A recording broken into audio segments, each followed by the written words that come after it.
Hello cuties, welcome back to my YouTube channel. और ये video होने वाली है जो 3 ईयर प्रैक्टिस रूल जो आया था मई 20 को, तो उसके अगेंस्ट में एक रिव्यू पिटीशन डाली गई है उसको चैलेंज करते हुए। तो उसमें जो पिटिशनर के 6 पॉइंट्स हैं हम वो इजली जल्दी याद करेंगे कि उसने पिटिशनर ने अपनी पिटीशन में क्या डाला है 6 पॉइंट्स। तो पहला पॉइंट तो उसका नॉर्मल यही था कि हम एक रिलैक्सिंग पीरियड तो देना चाहिए था, ये एकदम से ही लागू कर दिया है। मतलब रिलैक्सिंग पीरियड जैसे 2027 से स्टार्ट कर देना चाहिए था, एक मतलब आपने अभी से ही निकाल दिया जो वैकेंसीज है उन पे भी, तो एक रिलैक्सिंग पीरियड तो देना चाहिए था।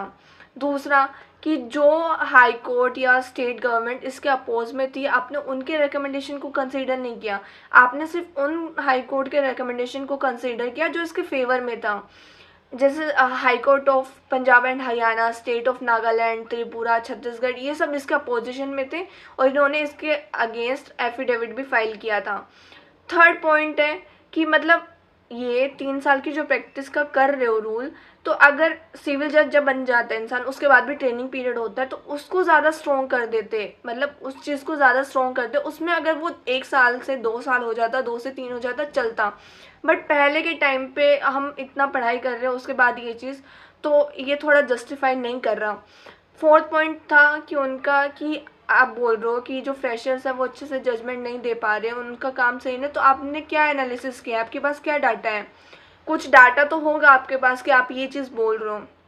फिफ्थ पॉइंट है जो वीकर सेक्शन से लोग आ रहे हैं, जो इकोनॉमिकली स्टेबल नहीं है, फीमेल्स के लिए सबसे ज़्यादा बहुत मुश्किल वाला हो गया। जो SC ST OBC में जो लोग आते हैं उनके लिए बहुत चैलेंजिंग हो गया कि वो कैसे सर्वाइव करेंगे, 3 साल अपनी पढ़ाई में दे रहे हैं। देखो एट द एंड पॉइंट तो यही है कि आप अपनी फैमिली के लिए जल्दी से जल्दी स्टेबल हो जाओ, अपनी फैमिली को फीड करना स्टार्ट कर दो। तो उस चीज़ के लिए ये पॉइंट उनका सबसे ज़्यादा वैलिड था, क्योंकि देखो फीमेल्स के लिए बहुत ज़्यादा टफ हो गया। सबसे ज़्यादा अगर किसी पे फ़र्क पड़ा है तो वो फीमेल्स होंगी। इवन मेरी खुद की जो फ्रेंड्स थी जिनको मतलब जुडिशरी में जाना था, वो सिर्फ इसलिए नहीं जा रही क्योंकि 3 साल कौन वेट करेगा, फैमिली इतने में तो शादी करके भाग भूग देगी। तो ये ट्रू है और ये होता ही है।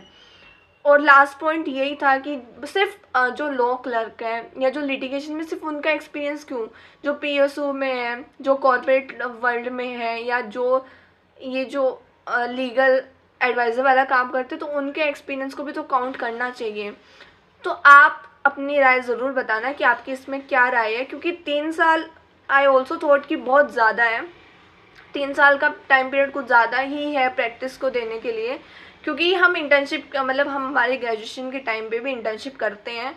और अब यार मैं थोड़ा कंफ्यूज हूँ क्योंकि मुझे लिटिगेशन में जाना था, तो मैं वैसे इसके अपोज ही हूँ, बट एज पर्सनली मुझे इससे इतना ज़्यादा कुछ अफेक्ट हुआ नहीं। बट हाँ, ये चीज़ है तो गलत यार, क्योंकि 3 साल बहुत बड़ी बात है। एज अ लड़की अगर मैं सोचूं मैं जुडिशरी में जाती तो 3 साल सच में बहुत बड़ी बात है, क्योंकि इतनी देर में तो मेहंदी मुंदी लग के हाथ पीले वीले होके निकल जाती मैं भी।